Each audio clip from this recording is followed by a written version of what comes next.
At the airport, a girl was wearing a t-shirt with the words, "Every day is a new opportunity to evolve and change."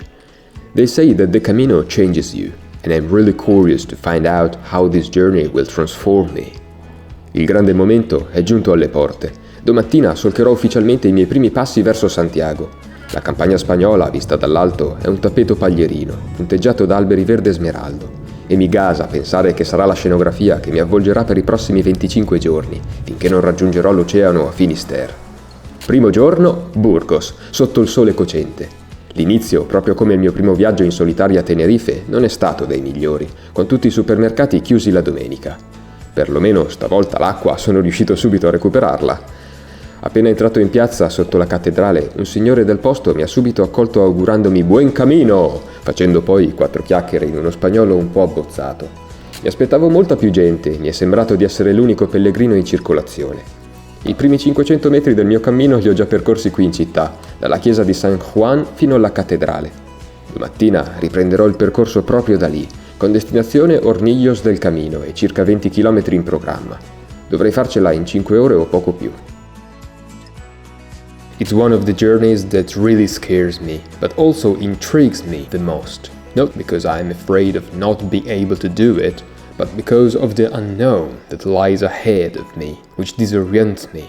I set off without asking myself any big questions and embarked on my journey more in search of confirmation, letting myself be guided by the signs I encounter along the way.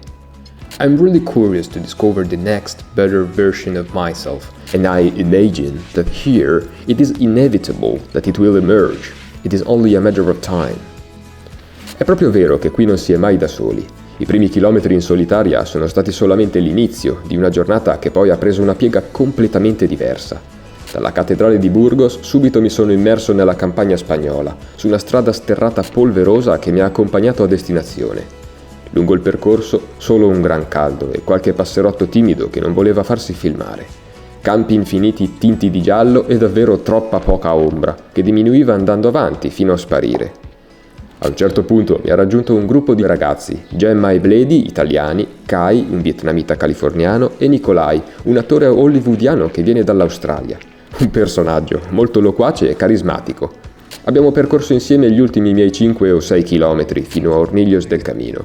Con Nicolai e Gemma mi sono fermato a scattare una foto epica da un mirador prima di raggiungere il paese. Una cittadina tranquilla e silenziosa, quasi disabitata, e all'alberghe sono stato accolto come fossi un figlio, accorrendo alla mia sete con dell'acqua fresca con foglie di menta. Sono sorpreso di come il primo giorno la mia maschera si sia già frantumata, sicuramente merito delle persone che sto incontrando. A fine giornata però mi sono preso un momento per me, per scalare la montagnetta dietro al paese, raggiungere la croce metallica in cima e godermi il tramonto sul panorama. Anche se con un leggero dolore alla caviglia sinistra, non volevo assolutamente perdermi quella colata d'oro riversata sul paesaggio. Questa mattina la sveglia è suonata prima dell'alba. Io e Bledi abbiamo stretto amicizia aspettando Andrés dalla Colombia e Sun Han e Jung Hee dalla Corea del Sud per partire alla volta di Castro Jerez passando per Ontanas. Trovo interessante come lungo il cammino ci si rapporti come se ci si conoscesse da una vita. Per uno timido come me questa è tutt'altro che la normalità, ma forse è perché c'è qualcosa che ci accomuna tutti. Chi intraprende il cammino è un vero e proprio viaggiatore, che una spinta in più rispetto a un semplice turista la deve pur avere. A note I translated into English for Jung Hee said that the Camino is indeed made up of questions, but above all, it is made up of answers. Everyone here has their own story, and we are all here because we feel the need to listen to ourselves more deeply, even if it means confronting thoughts that we have never had the courage or time to face. It is therefore important to start by understanding your own ideal pace, both physical and mental, even if it means separating yourself from others. You are never alone, but it is good to take some time for yourself. That's how the Camino works. Dopo sole 4 ore di cammino avevo intenzione di fermarmi al convento di San Anton, un luogo magico che abbiamo trovato tutti di un fascino indescrivibile. Ne ho viste tante ormai di chiese in rovina, ma qui tutto brilla di una luce diversa. È dall'inizio dei tempi che chi intraprende questo viaggio è alla ricerca di qualcosa, senza nemmeno sapere magari di cosa si tratta e lasciando al cammino il compito di illuminare la via. Chissà quanti pellegrini si sono fermati a dormire qui, sotto la volta celeste, ma è giusto lasciarsi travolgere dalle occasioni che si propongono lungo la strada. Ho abbandonato quindi l'idea di dormire lì, motivato dalla forza di volontà degli altri e restando unito al gruppo ancora per qualche chilometro, prendendo posto nella classica camerata dell'albergue municipal. Domani però voglio riprendere il cammino da solo. Sento il bisogno di rallentare un po'. Walking at night allows you to think without distractions. Many people wake up before dawn, but this is mainly to avoid the scorching heat, especially here in the mesetas, surrounded by fields of straw and with little shade to be found. Whether you want to or not, you will find yourself letting your mind wander. In the darkness, I met Jane, a young woman from Taiwan, whose energy reminds me of lavender. She didn't feel entirely safe walking through the pitch black. Our torches only lit up the space around us, and it was impossible to see what lay ahead. There was no point in looking back. But just like in life, the future and the past should not be a concern. It is better to focus on the present moment.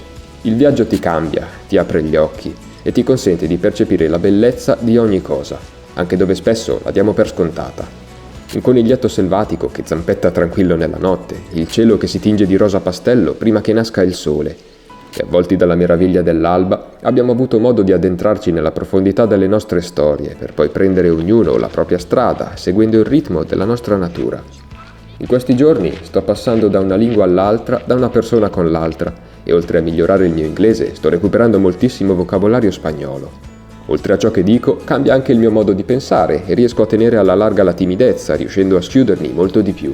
Viaggiando ci si mette di fronte al proprio vero sé, quello che spesso non conosciamo, impossibilitati dall'adattare a noi ciò che ci circonda, ma costretti ad adattarci noi alla bellezza che ci accoglie lungo la strada, e allo stesso tempo prendendo parte, magari anche solo per qualche chilometro, all'incredibile viaggio che chi ci accompagna sta vivendo sul proprio cammino.